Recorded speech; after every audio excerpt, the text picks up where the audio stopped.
Salute, salute, salute. What's the We deal? live. Yeah, man, it's good to see you. How you doing? I'm good, my brother. I was watching your interview. I just want to get a couple of things clear. Um, I was watching your interview and you were speaking upon, the Shook Knight Death Row incident. And I heard other stories from such as Mob James. And you ever heard of Nino Cappuccino? Yeah, I know both them. I know both them niggas. I know, yeah, that's BJ. Right, right, right. So I heard your story, and they was speaking about a story where they had Suge Knight in the bathroom, but I didn't hear you say nothing about a bathroom, so I was thinking maybe it's two different stories, or Okay, so you know what I'm saying. Let's get this shit straight right now. A lot of motherfuckers been telling stories that they wasn't there and using different, my name on shit. You know what I'm saying? Niggas and benefited off my name. You know what I'm saying? Niggas and got passes off my name. You well, feel me? before that, introduce yourself, let the people know, you know what I'm saying, who you are and all that. Yeah, y'all probably saw part one, man. I'm Big Stretch, man. You feel me? But I don't move on that like that no more. I'm saying KD for real. But don't get it twisted. You feel me? Because Big Stretch ain't left. He just trying to stay put up. You know what I'm saying? Bonnie Hunter Watts, niggas know what it is, general. You know what I'm saying? Now, like I said, I'm moving in a different light. But we finna get this story straight. Yeah, The let's get shit motherfuckers been straight. lying, Right. twisting shit. You feel me? So, first of all, I don't know nothing about Nino's story. If he told a story that he was with Highs and made Suge sign $500,000 for Harry-O, he's a fucking lie. You know what I'm saying? Wow. You know what I'm saying? So he lied. Now maybe they had another incident about, I don't know. See, but I know in 1993, the story I told on the original part one, that's what happened. Right. Only niggas was involved was me, Green Eyes, Carlos, and my homeboy D-Boy. That's it, that's all. That was who was there. Wasn't no bathroom. We chased this nigga up the stairs, like I said. Now, the reason we telling this story, this shit is old.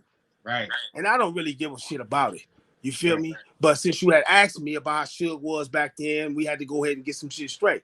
You feel me? So everything that I said is facts. Right. Ain't motherfucking lying. I ain't hiding. They know where the fuck I'm at. I ain't hard to find. The No fuck? doubt. You know what I'm saying? Yeah. Niggas is lying. You know what I'm No saying? doubt. I So know no Nino mob, no Cappuccino. Mob James, no Nino Cappuccino. Not on the story I told. So With half a million. I never heard two stories about $500,000. You Oh feel yeah, me? well it's only one story, and that's the Right, one I just told you. right, Them right, niggas lying. right. $500,000 was signed over through Harry-O because of me, G.I.'s, Carlos, and D-Boy. You know what I'm saying? And me and Green Eyes was the main enforcers, as usual. Right. So anybody watching, any niggas that know me, they'll tell you the facts. The fuck these niggas and said they lying. Straight up. Yeah. Nigga, and I ain't hard to find. I come to the projects all the fucking time. Nigga. So let's keep it 1,000. Everything I said, homie, is facts. Exactly how it went. I was the nigga in front, chasing Suge. I'm the nigga that got in the door first. Yeah, had Ron, Rock, Chisholm, all of them that was in there. It wasn't in no fucking bathroom. It was in the office on one of them damn floors up the elevator. You know what I'm saying? So that's the facts on that. So anybody else told that story, nigga, they a lie, nigga. You niggas need to stop fucking lying. Straight up. No doubt, no doubt. So now we got that out the way. Like I said, man, I seen your interview. I seen you you for the youth, you for educating the youth. You're not Books over glorifying the bullets. gangs. I'm with all of that. That's what I'm all about. So I think that's the most important thing. So if you got anything to say, your message, anything you want to say to the people, to the youth, and the things of that nature. Like I said, man, I done been through it all, bro. See, a lot of these motherfuckers out here, before I get all the way into it, I got to give a little summary of me and who I am and what I've been through, Right. And the transition that I'm making now, So, let's get the facts out there. You know what I'm saying? I'm a day one nigga straight up out of Watts, homie. I ain't putting no ashes on shit. A lot of these niggas talk. They ain't really been through the war zones and been through the trenches. Right. See, a lot of niggas know me because I've been in them trenches. You know what I'm saying? I've been gelling all my life, homie. From juvenile hall, you know what I'm saying? Like I said, another one, you know what I'm saying? I've been to all the halls, bro. Central, Silmore, LP, all of them. You know what I'm saying? And we talking 81, 82, 83, these eras. You know what I'm saying? I went to Nellis when it was cracking. Where a lot of these niggas is gangbanging today wouldn't have made it up in there. See what I'm saying? Where we was getting rat packed and jumped every day by Crips, hitting the head with battery packs while we sleep. Yeah, Nellis. Yeah, I was there from 85 to 87. Let's get it right. At 87, I was 17. They took me to the hole and shipped me out. I wasn't even old enough to go to YTS. But I was up there riding and getting in so much shit, they sent me at 17 called override, sent me to YTS. So after I went to YTS, I stayed there a couple years, and I did like 4 years in the youth authority. Finally got out. Stayed out like 30-something days. You know what I'm saying? I was like 19. Caught a bullshit-ass case, and I went to the pen. Took a 2-year deal. Got out a few months later, stayed out a few months after the 2 year, went back to prison and did another 2-year bid. Then I stayed out of probably about 15 months, and then I caught that case that I didn't commit and did that 25 years straight.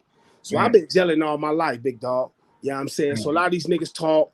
I ain't had a chance to really put my story out there. And like I said, I'm not glorifying none of that shit because, I'm on a different playing field now.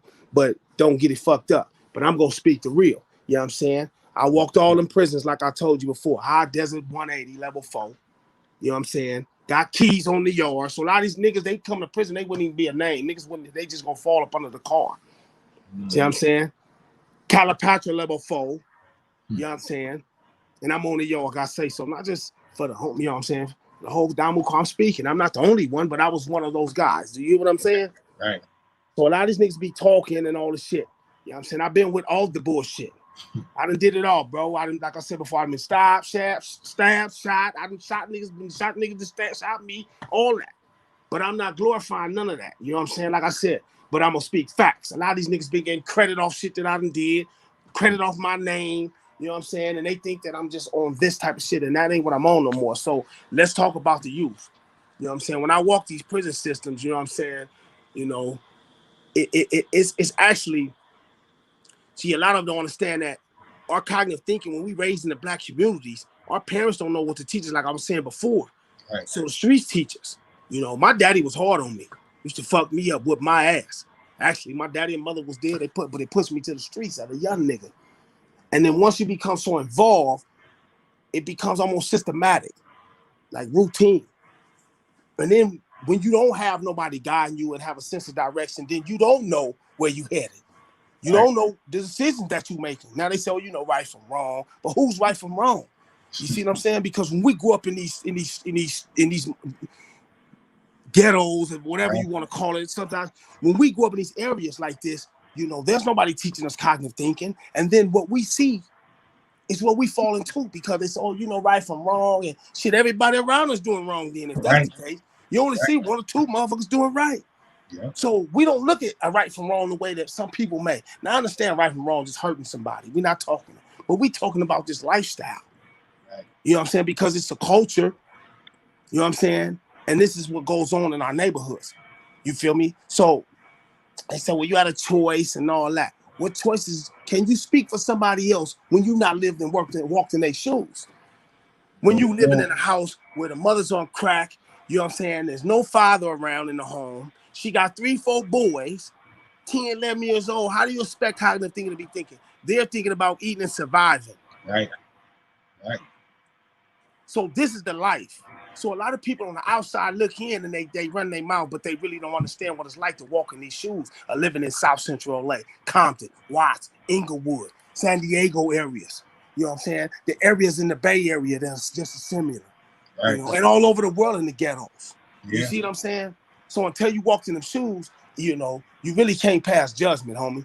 So while I was in prison on this journey, I started to sit back and read, because I was like, God started opening my mind to things. I started seeing, like, damn, why I'm in this position? Why black people on the bottom? You know what I'm saying? So these are things that I started, having questions about. So I started reading quite a few books. My brother, I read, like I said, I read Chariots of the Gods by Eric Van Daniken. I read The People's History of the United States by Howard Zinn. I've read multiple books of the 12 Chronicles by Zachariah Sitchin. I've read Behold a Pale Horse. I've read The Biggest Secret by David Icke. 48 Laws, all the different little books. I've read quite a few books that opened my third eye. Illuminated me into some knowledge. And what I'm here to share with the youth today, because like I said, I'm not glorifying none of that. You feel me? Nigga been there, done that. Men got strike, all that. That's not what I'm living for anymore. It's about to bring up on the chain to help our kids. We're in a fight.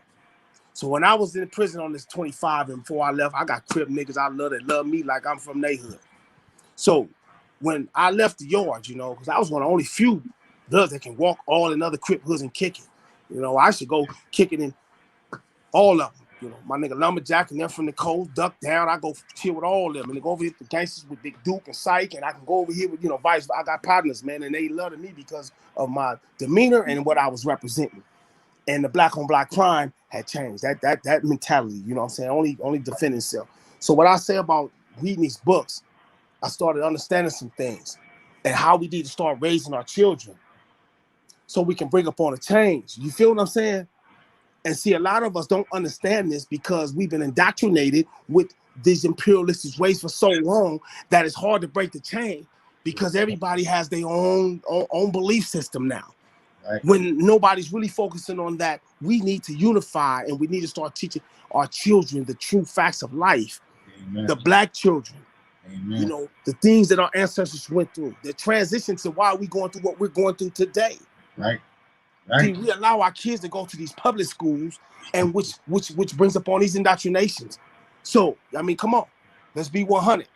So now we are taken away from our true heritage, our true history, who we really are, which brings upon this, when we see each other, black people, we looking at each other crazy, we don't speak. All other races do this but us.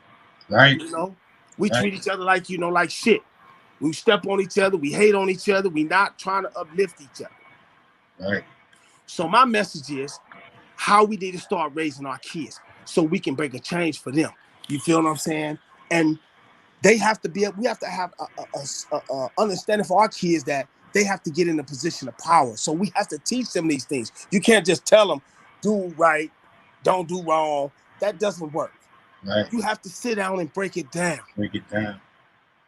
You understand what I'm saying, big dog? It's like raising a flower. You know, if you don't groom it and take care of it, the weeds gonna set in. That's all. But if you nurture it and groom it, it's gonna grow up and bear righteous fruit.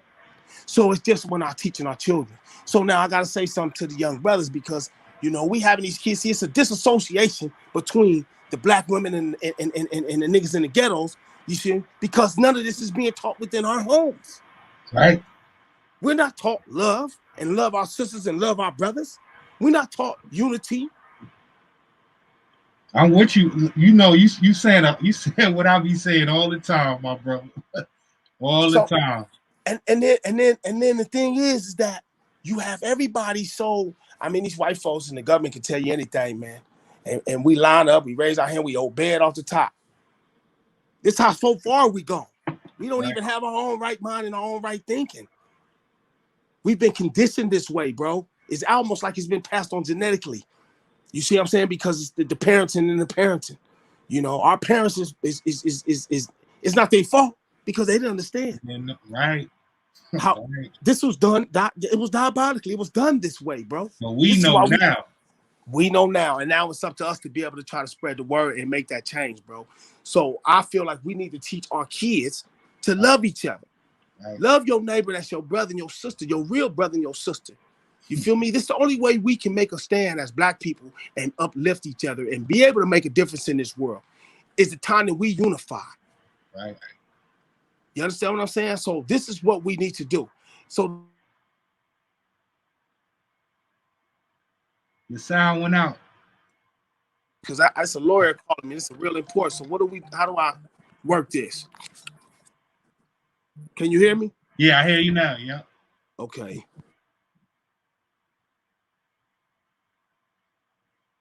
Wait, hold on, you went out.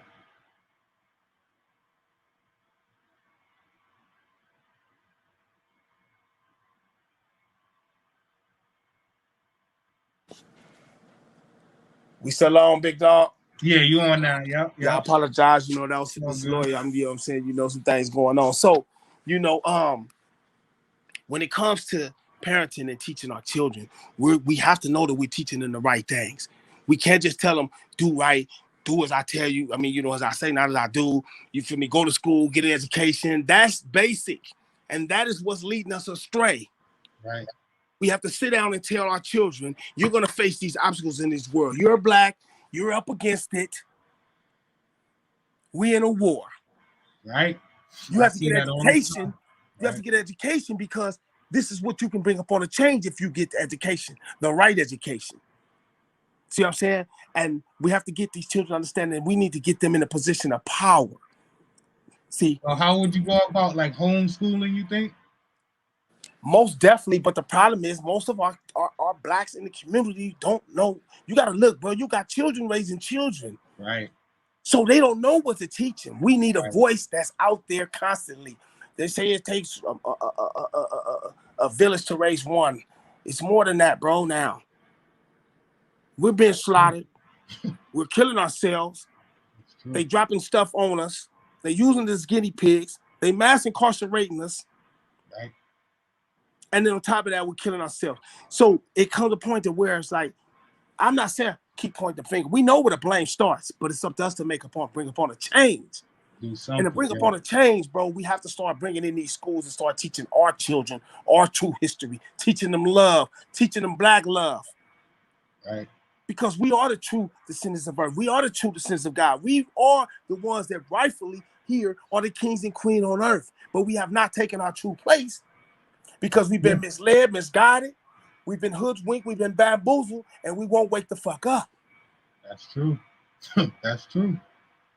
So, you know, I got stories to go back into all the old stuff, man. And that, you know, one day we can talk about that. But this is what's important today about us teaching our children how they have to survive and how to bring upon a change. So once we start teaching them to get in education and get them in school, and then we telling them things, we giving them alternatives, and we explaining why, and see, we have to break it down for them. And then once we do this, we can bring upon a change for them to understand that you get in a position of power in this politics. And once we have like-minded people in a position of power, and it's enough, we open the door for more. Then we can start to make a change on laws. We can start to redirect funds back into our own neighborhoods. You understand what I'm saying? Yeah. Instead of giving all our stuff out to the Mexicans and to the Asians, and nothing's coming back in our communities. Yeah, I was thinking too. You see how people, you know, when you know, this whole quarantine happened, people were going to school online. You see, the kids was going to school online. It's like as Black people, we have educators. Why we can't build virtual school where we can teach our kids and we can have our scholars and things of that nature teach, and the kids can just watch for free. You know? I agree. You know, it's a big problem with the media because you never see them portray Black people as examples. Right. You get what I'm saying? Yep. So all you see from day one back in the day is they glorify. All you see is the white women and the white people, and they're in control of everything. So it puts our children in fury of these people as it is. Right. It breaks down a sign of hope as it is, because it feel like we now, you're individual, you might can make it out, but as a people, bro, we are in the goddamn bottom of the food chain. And I gotta say to like I said, you know, one day in the county jail, I brought a gang of Bloods and Crips together, man, and I brought some unity. I did it a few places. I did a lot of places. Now, what I'm gonna say is this here, man. You know, we got to the brothers that are like us. You know, we need more leaders to step up. We need more voices to step up. Fuck being worried about what the young homie gonna think, because it's about what's right. Right. And if you give a shit about our children and your grandchildren, and which I do now. See, at the point, I didn't understand nothing. I didn't care about life. I was moving, bro. You know, rob, kill, steal, whatever it took. Right. You know, this is what we was doing because this is the way we was being misled. But we need to teach our children different. So once we give them that opportunity, then it can bring upon some type of camaraderie. You understand what I'm saying? And so this is what's needed, man. We're trying to mix and mingle with everybody else, and we don't even have our own shit together. We're trying to worry about being peace and cool with everybody else when we don't have our own shit together. Yeah, I say the same thing. So we need more Black leaders, Crips, Bloods, whoever. Now we need more brothers with voices to step up. You know what I'm saying? And we need it now. We need it like yesterday, homie. You know what I'm saying? You know, because it's a political war, and it's a violent war, and it's a silent war. All this is going on, and people don't even see it. Yeah.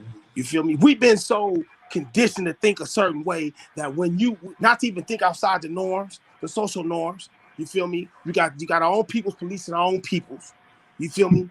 And so when it comes down to it, you know, if you try to tell somebody something that's educating them on some real shit about us and how to make, you know, how we can progress and move forward, they listen for a minute, but they'll be listening to you and then something else go on TV. They always and you see what I'm saying? And it's been conditioned that way, bro. Right. So to break these chains and these walls, we have to start reaching the babies. That's what I said. Same thing. Right. We have to reach the babies, bro. You know what I mean? Because you know it's their future, and if we don't give them a fighting chance, then that's saying we don't give a shit. Right. You know what I'm saying? Amen. So you know, with that being said, man, you know, I really gotta call this lawyer, but you niggas stop lying, nigga. Stop using my name, my stories, nigga. Nino wasn't there when we got that thing from Suge. That name's who the fuck I told you. But peace to the peoples, bro. And I'm really pushing for the unity for the kids. I'm not glorifying none of that shit in the past. I appreciate you, my brother. I'm always here. If you want to speak to the youth, anything, I'm always here. If I can help in any way, I'm here. Right. We need to get on and talk about what goes on in the prison system, because a lot of things that happens up in there, you know, these youngsters don't know. And then not only that, a lot of the parents and the family members don't know that they vote a lot of these different laws in, which affects the prison system. And they twist them because they don't really know the laws, and so you vote these laws in, and then you're trying to help wonder how, you know, we can get our peoples out, the ones that really deserve it, and then you voted this law and you don't know. So, you know, that's because these people lie to us all the time. You feel me? You know, right. You know, so we have to start educating the babies, man. And on another note, man, we gonna bring that part up. You feel me? No doubt. Salute, big homie. Easy call, man. I appreciate you. Power to the people. Power to the people. Salute. That was a good interview, man. I just want to show real quick. I'm gonna go find this video real quick. I just want to show where the discrepancy was. But now, you know, I got everything cleared up because, you know, I did a video, and while I was doing the video, I seen it was two conflicting stories. So, you know, I was just trying to get clarity on that. And I thought I knew something, but then I learned another thing here. Let me find this video real quick. Is this it here? Went at the shoot. Okay. He went in that room, in that bathroom. This for sure. I know that. Me and my homie Green Eyes and two more people who went to Force with Interscope Records. It's 1993 when Silk was doing all this. Homie, Big Hank. Where's Bounty Hunter? Outsiders' first learning of Bounty Hunter is a death row video for the people who aren't from California. OFTV. Yeah. We in the park, but this is when we coming out. But I get him in the bathroom. I heard in that video that they dragged Suge into the bathroom and had some words for him. I was actually there. All right, there. You see the infamous bathroom, right? So now, Mob James said it was Green Eyes and Bounty Hunter Rat in the bathroom, but Nino said he was in the bathroom. But now it comes to find out that it was no bathroom at all. Like, there was no bathroom. There, you was actually there. I was there standing next to Suge. Me and my OG homie watching. Now I got him in the bathroom, so I tell my big homie, Big Hank. Where's Bounty Hunter Rat at now? Oh, okay. Rest in peace. Yeah. All right. See, you shouldn't even did that. You shouldn't even did that. Man, I'm not gonna let you do a boy like that. Do what boy like that? It's just me, Bounty Hunter Rat Dog, rest in peace, Top Dog, Suge Merriam Knight. So was it just? Now listen, man. He said it was Bounty Hunter Rat Dog. No, Bounty Hunter Rat and Top Dog. Now I know he's not talking about Top Dog from TDE. I should have, yeah, but it was no bathroom, so you know this is not real. This is not true. But I don't know why Top Dog. I don't know if that's who he talk about, but that'd be crazy, right? Is them two in the bathroom? Suge, Bunny Hunter, Rat, and Green Eyes. Okay, so them three. Them three. So me and Walt stood right there. It's just me, Bonnie Hunter Rat Dog, rest in peace, Top Dog, Suge Merriam Knight. Bob Gotti said he went in there too. No, Bob Gotti didn't go in there. I was there. All right. And when that happened, so you saying Bob Gotti wasn't there? No, I didn't say he went at the shoot. Okay. He wasn't in that room, in that bathroom. This for sure. I know that. Ask Walter. Me and my homie Green Eyes and two more people, we went to, four of us, went to Interscope Records. It's 1993 when Silk was doing all this. He wasn't sending Harry no money. He wasn't hearing nothing from nobody. He was, you know, like you said, bullying. Me and three other my homies walked up to Interscope Records. Facts. No guns. I knew who Suge was, didn't know what he looked like. And I was not told that this is who we going to holler at. But we was told that I'm going to show you this guy, and I want y'all to bring him back to me. And y'all can pay for it, that's it. Easy call. We walk up in Interscope. My big homie Green Eye said, come here, nigga. And Suge looked. He said, yo, I got to take care of something. So I'm behind him, and I'm like, come here, nigga. And I told you I gotta do something. He's trying to get to that office. So my G homie I said, Stretch, don't let that nigga in one of them doors and close that door on us. I'm like right on his heels. And I'm like, check it out. Nigga hurt. You know, I'm trying to stop, he won't stop. I'm behind him. I'm like, come here, nigga. So he tried to, when he grabbed the door to go in, I kind of like hit him with the OG clip with the foot. Boom! He stumbles up in the office and startled everybody in there. But the door didn't close. I was right behind him, bust the door open. And all the bodyguards in there, maybe 15, 20. They're like, Suge, what's up? He's like, I don't know, man. These niggas talking about I gotta go talk to their homeboy. And my G homie Green Eyes stepped into the nigga face like this and said, nigga, I'm OG Green Eyes, nigga. You finna go down here and talk to Carlos.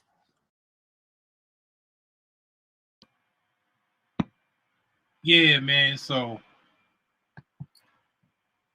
I just want to clarify that, man, because you know the whole history with the Nino Cappuccino thing. I don't got nothing against no Nino Cappuccino. It ain't no beef. Ain't no problems and all that. But in the beginning, Nino Cappuccino, how I first seen him, he was on here speaking about somebody, the homie, and he was slandering, my brother from 183rd, third pound. So, I heard that and I told the brother, and we got on here, we clarified that and all of that. So I don't know why he brought up the homie name. And if he didn't, none of this would even be happening. So ain't nobody clout chasing, ain't nobody starting no type of issues or none of that. If the Nino Cappuccino would have never said, the homie name and tried to slander it, none of this would be happening. So like I said, man, we ain't bullies and none of that. We don't be on here starting no trouble. People try to paint a certain narrative that, somebody clout chasing and things of that nature. We've been through this already. It's a whole history of this back and forth. But like I said, man, this is a positive platform. Anything else, I consider it trolling, and it's all good with that. But as far as trying to, spin stories and things like that, you're gonna get the real here.